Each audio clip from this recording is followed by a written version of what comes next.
The Prime Minister promised families will be better off under Labor, his words, but they're worse off. Why do Australian families always pay more under Labor? Give a call to the Prime Minister.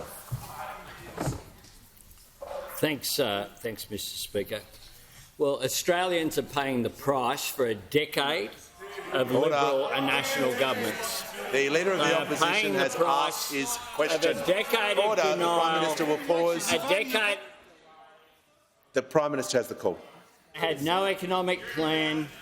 They had 22 energy policies and didn't land one. The Leader of the Opposition raises a number of issues. On wages, he says they're not rising fast enough. But he was a part of a government that saw low wages as part of their economic architecture.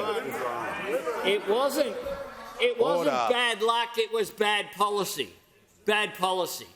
And then he had the hide, just after on the day that they voted against the Housing Australia Future Fund, of speaking about housing. Well, we have a plan to deal with housing. We had legislation which includes the $10 billion Housing Australia Future Fund, that includes specific programs for veterans, specific programs for women and children escaping domestic violence, and they voted against it.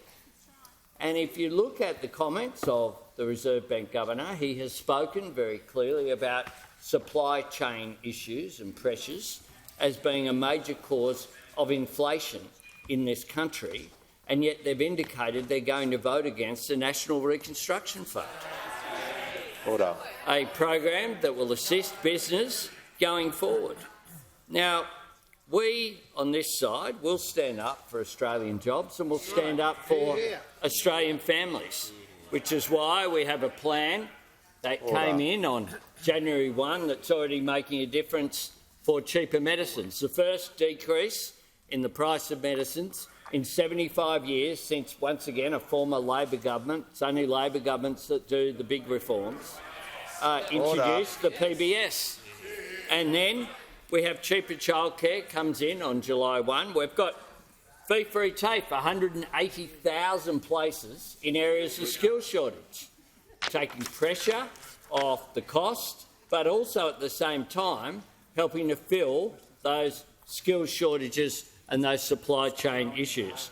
We have our energy price relief plan, where they came in here and they voted against $1.5 billion of support. $1.5 billion. The truth is that those opposite just say no to everything. They used to be the coalition, now they're just the Noalition. They just say no to absolutely everything.